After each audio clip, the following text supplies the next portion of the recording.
Hello guys, welcome to our YouTube video tutorial channel of Edify India. Before starting with our today's lecture, please do subscribe our channel and also follow us on WhatsApp and Telegram groups for free PDF notes, videos, doubt sections and quizzes. So let's start.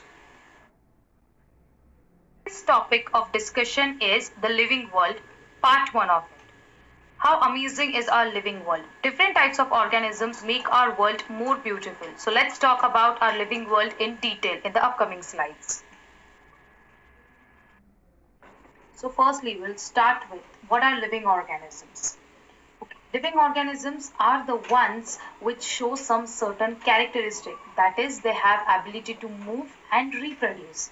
The examples of living organisms are, as you can see on your screen, plants, fungi, animals, protists, bacteria. Let us discuss some of the important characteristics of living organisms. So, our first characteristic is growth. As you all know that all living organisms grow.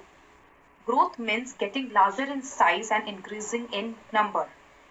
For example, plants have some special tissues called meristems where growth occurs. Then single-celled organisms, that is unicellular organisms, increase their numbers by dividing and making more cells like themselves. In animals, growth occurs up to a certain age limit only. And in multicellular organisms, that is organisms made up of multiple cells, growth occurs by cell division. Now, another important characteristic is reproduction. Reproduction is the biological process by which new individuals are produced. There are two forms of reproduction. One is sexual reproduction and another is asexual reproduction.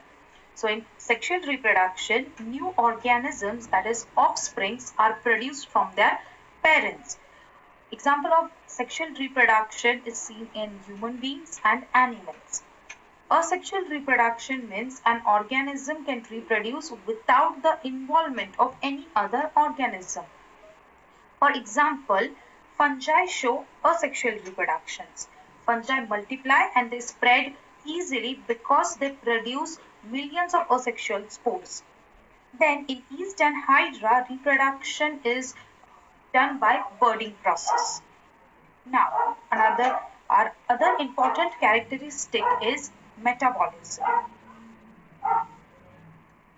All living organisms need energy to grow and reproduce and also to maintain their structures and to respond to their environments.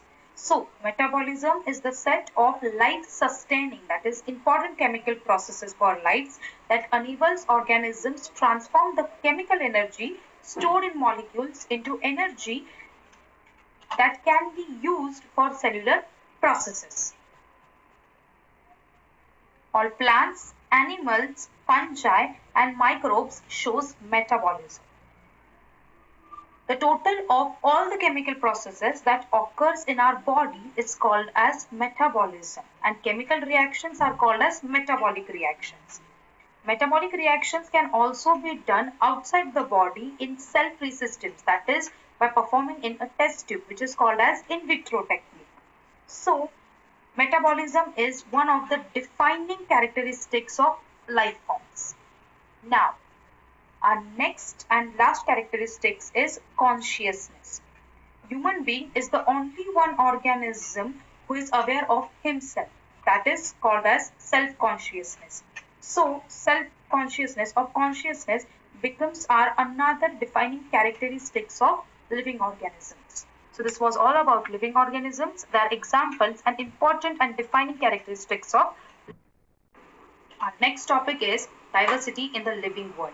Diversity or biodiversity, that is biological diversity, refers to variation of life forms on Earth.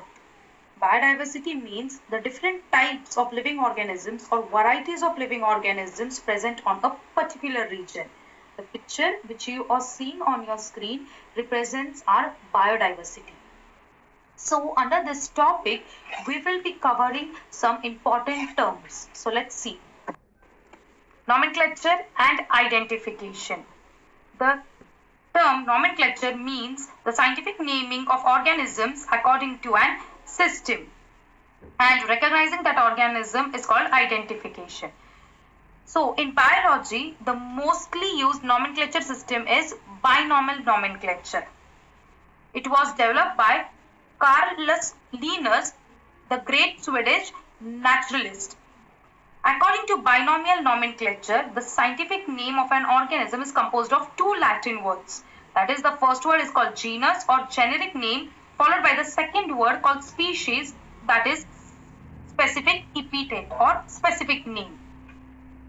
So there are certain rules for binomial nomenclature. The rules of nomenclature are designed by separate codes. For example, plants are given their scientific names according to International Code of Botanical Nomenclature, that is ICBN, and animals are given their scientific names according to the International Code of Zoology Nomenclature, that is ICZN. Then there are some other universal rules of nomenclature, that is, biological names are usually in Latin and should be written in italics. The first word in biological name represents the genus, while the second word always represents the species, that is specific epithet. For example, you can see on your screen that is of Homo sapiens. Homo is our genus and our second word sapiens is our species. Then both the words, when you write on the paper, should be separately underlined, or when you print them, it should be in italics. The first word representing genus always starts with a capital letter, while the second word starts with a small letter. Our next term is classification.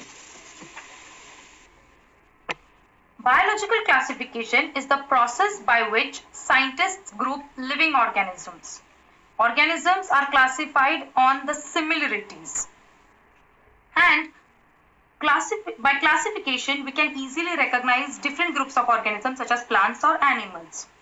All these groups of animals, mammals, plants, insects, etc. are categories of organisms, and the more specific term or scientific term for categories used in biology is taxa. Based on characteristics, all living organisms can be classified into different categories, that is into different taxa, and this process of classification is called as taxonomy, which is our next term. Then our last term is systematics. Biological systematics is the study of the diversity of living forms, both that were present in past and present, and the relationships among living organisms throughout this time period. In other words, systematics is used to understand the evolutionary history of life on our planet. For example, animals that lay eggs are called reptiles, and animals that gave birth to their young ones are called mammals. A more easy example is all humans share the same characteristics and they belong to the group or taxon of the genus Homo and species Sapien. So based on our today's lecture, I have a small exercise for you.